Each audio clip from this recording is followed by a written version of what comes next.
Hello guys मु मनमथ आउ गोटे न्यू वीडियो को स्वागत करू। जदि आपण सोनी कंपनी रे गोटे एलईडी परचेस करचंती आ तार नेट कनेक्शन करि पारु ना ताहाले केमिति नेट कनेक्शन करिवे मु आपण माननकु एई वीडियो माध्यम रे बतैबी। तेनु वीडियोटी को आपण प्रथम रु शेष जाय देखंतु देले निहाती भाबरे जानि परिबे। प्रथमे एलईडी ऑन करिवे आ एलईडी ऑन कला परे एमिति पेज आसी जिवो। आपण सेटिंग ऊपर को आसीबे,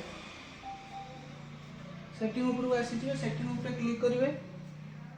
क्लिक कला परे 3 नंबर आपनकर आसीबो नेटवर्क इंटरनेट कनेक्शन तापरे क्लिक करिवे। हॉटस्पॉट ऑन करिवे एवं हॉटस्पॉट ऑन कला परे आपनकर मोबाइल रो नाम जहां भी थिबो एठी डिस्प्ले रे शो करिवो।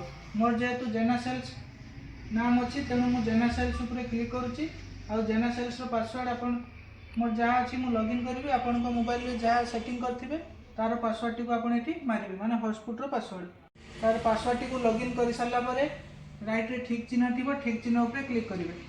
आ क्लिक कर सारा पर आपन को कनेक्टिंग बोली लेखा आसीबो। किछि समय वेट करेंगे तापर आपनकर देखंतु कनेक्ट सक्सेसफुली हो गला। जदि आपण माने एमिति वीडियो देखिया पई चाहुचंती ताले मो YouTube चैनल को सब्सक्राइब करंतु। जय जगन्नाथ।